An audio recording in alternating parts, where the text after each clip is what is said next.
Hi, I am Sandeep Datta and I am blind. But জন্ম থেকে নয়, এটারও একটা স্টোরি আছে, শুনবেন? তখন নতুন নতুন বিয়ে করেছি, একটা বাইকও নিয়েছি, বাট ইনস্টলমেন্টে। বেরিয়ে পড়লাম বউকে নিয়ে, যাচ্ছিলাম বেশ স্মুথলি, যাচ্ছি হঠাৎ, হিন্দি সিনেমা তো দেখেন আপনারা, ঠিক সেরকমই হলো। মানে সব কিছু যেন উড়তে শুরু করলো, জাস্ট লাইক দিস। তারপর সব অন্ধকার, কিছু মনে নেই। যখন চোখ খুললাম তখন দেখলাম, ও সরি, তারপর তো আর কিছু দেখতেই পাইনি, যা শুনতে পেলাম, শুনলাম মৈত্রী মারা গেছে। খুব দুঃখ হয়েছিল, খুব।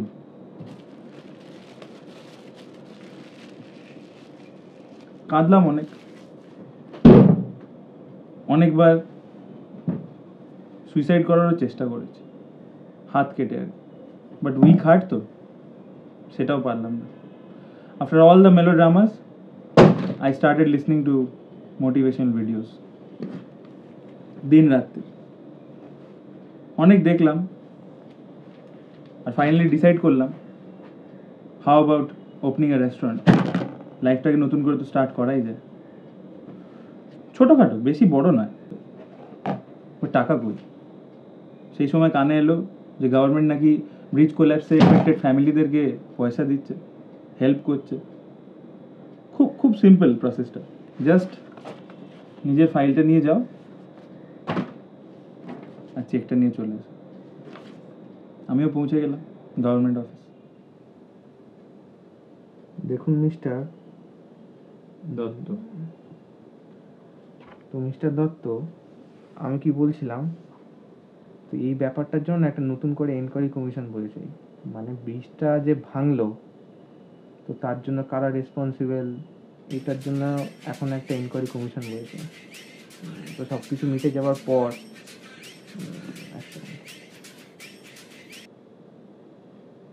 হ্যালো, হ্যাঁ তুমি এখন ফোন করেছো কেন? হ্যাঁ, আরে আমি তো অফিস থেকে নিয়ে যাওয়ার সময় তো বললাম নিয়ে যাবো। এখন রাখো ফোন, কাজের মধ্যে আছি। ওই আমার আর কি মিসেস অ্যাকচুয়ালি বড্ড ভালোবাসে তো। হ্যাঁ, তা কি বলছিলাম, তো আপনি ওই ব্যাপারটা, তো মিস্টার দত্ত আপনি বরং কয়েকদিন পরেই আসুন, তো আমি এই ব্যাপারটা নিয়ে একটু দেখে শুনে নিই, তারপর দেখা যাবে কি হয়।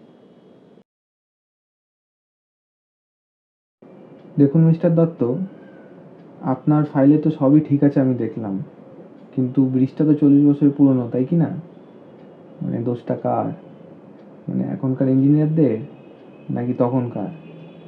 মানে এই যে মেনটেনেন্সের সময় প্রবলেম ছিল, নাকি যখন বানানো হয়েছিল সেই সময় গলতটা ছিল? তো সেই সব বিষয় নিয়ে নতুন করে আবার একটা এনকোয়ারি কমিটি বলেছে, তো সেই সব মিটে যাক, তারপরে আপনি আপনার টাকা পেয়ে যাবেন নয়। এবং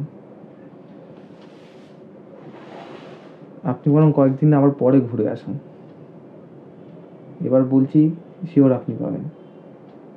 একটু জাস্ট কয়েকটা দিন পরে ঘুরে আসুন, আপনি পাবেন না শিওর। হ্যাঁ, হয়ে গেছে তো কাজ, আমি কালকে পাঠিয়ে দিয়েছি তো। হ্যাঁ দেখে নিন, পুরো কমপ্লিট। উফ, কি চাপ!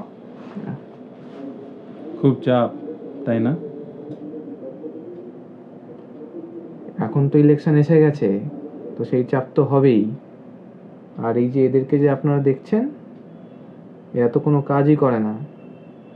যতক্ষণ ইলেকশন হচ্ছে ততক্ষণ আমি এইসব ফাইল নিয়ে কোনো কাজই করতে পারবো না। বুঝলাম। আপনার মিসেস কেমন আছে? মিসেস তো ভালোই আছে। তো আপনি মিস্টার দত্ত একটা কাজ করুন, আপনি তো যখন এতদিন অপেক্ষা করলেন, তখন বরং আরও কয়েকটা দিন অপেক্ষা করে নিন, আর আমি এদিকটা একটু ইলেকশনটা গুছিয়ে নিই, তখন দেখা যাবে। আপনি কয়েকদিন আমার পরে আসুন নয়।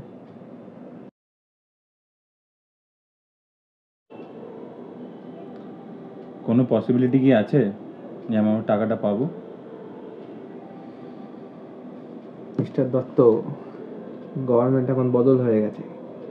তো এই সরকার বলছে যে আগের সরকার কি করেছে, তো সেইটা আমরা কেন মানবো, কেন শুনবো? তাই এখন এই রিলিফ ফান্ড বন্ধ করা হয়েছে, আনটিল এনি ফার্দার নোটিস। আর আমার ওয়াইফের লাইফ, আমার চোখ দুটো, তার কি কোনোই ভ্যালিউ নেই? মিস্টার দত্ত, আমিও তো বুঝি, আমরা তো ওয়াইফ আছে, কিন্তু বিশ্বাস করুন আমার হাতে পুরো ব্যাপারটা নয়। তাহলে কি আমাকে কোর্টে? হ্যাঁ, আপনি কোর্টে যেতেই পারেন। দাঁড়ান, আপনাকে এই বিষয়ে আমি একটা হেল্প করতে পারি। আমার শালাবাবু কিন্তু খুব ভালো উকিল। এই যে এই নিন আপনি কার্ড, ওনার সঙ্গে কন্ট্যাক্ট করুন, আমার নাম বলবেন, কম হয়ে যাবে। কিন্তু মিস্টার দত্ত, একটা কথা, এই যে গভর্নমেন্ট চেঞ্জ হয়, বদলায়, এই বদলটা কি ওরা নিজেরা করে? এইটা তো আপনি আমি মিলেই করি, তাই কি না? তাহলে দোষটা কার?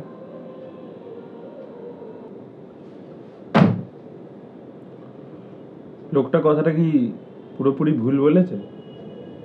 আমার তো মনে হয় না। ভোট দিয়ে তো আমরাই ওদেরকে বসিয়েছি। দোষটা কার? ওদের নাকি আমাদের?